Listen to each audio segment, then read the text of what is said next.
So you start to work on yourself. So you've worked on yourself physically. Hmm. Now you're starting to work yourself on emotionally, right? Yep. And do you feel yourself changing the more you start doing? Because I know you do Reiki too and all Yep. that stuff. Can we talk about how all this is connected? And the reason why I want to keep bringing this up is because I started with him going about his day, right? And all that, right? The goals, right?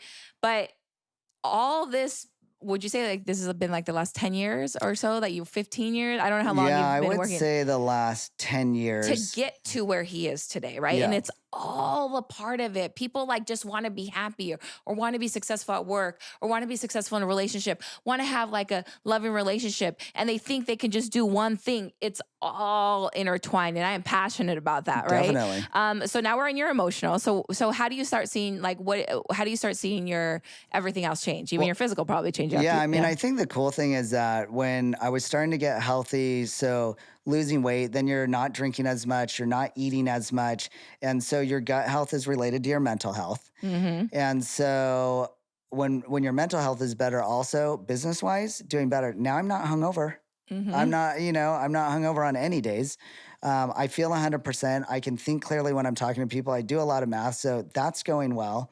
And now I'm starting to explore this entirely other part of myself. And for me, I'm just trying to grow and learn because also when you get divorced, you kind of know, okay, well, for me, it was what could I have done different? And it wasn't what could I have done different to stay with that person, but I knew I had a part. And I really wanted to work on those parts to make myself better. Just in general, I wasn't even thinking about the next person, Yeah. and I was also a dad at that point. So Yeah.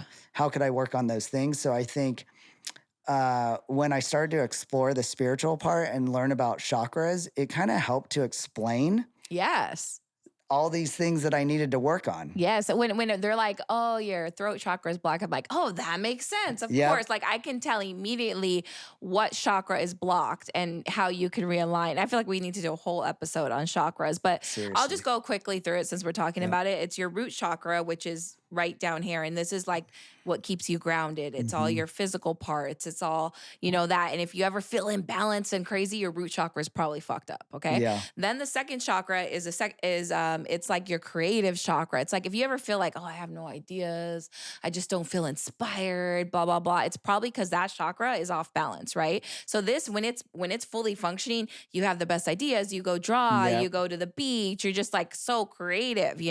So if you're ever feeling like, it's probably because of that, right? Right. Your third chakra is your power chakra, and a lot of people are over powerful or under powerful, meaning like you've had those people at work who just walk around with like their, Yep. their chakra's too over much. But then you have some people who can't even speak up for themselves and Right. can't like stand in their power. So you have to want to have a balance of that where it's not like, too much and not, so you have to Hmm. balance your power chakra. And then you have your heart chakra. And you know these people, some people are so closed off to being loved, to giving Right. love. They're so hardened. And so these are the people that want to open your love chakra, like you Hmm. want to allow love in, even like love for yourself, right? So if you're Right. ever feeling like that, and then there's your throat chakra, and your throat chakra is a lot of people, some people it's overbalanced. Those are the people that yell and just talk for no fucking reason, right? You, Yep. you know those people, right?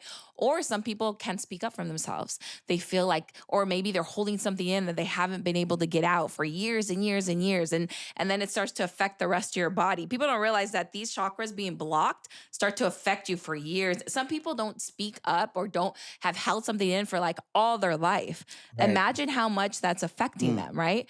And then you have your third eye chakra, and this is your chakra right here, and it's connected to like when you meditate. This is like the Hmm. The powerful best. chakra. This is when you zone in, when you're just like connected to spirit, to God, to earth, to whatever, Mother Earth, whatever it is you Mhm. call it. And then your your crown chakra is up here. And this is like connection to whatever it is you believe in, to all your spirit guides, your angels. And you need that because they're always helping you. And if it's closed off, guess what? You're not letting them help you. You're not asking them for guidance. So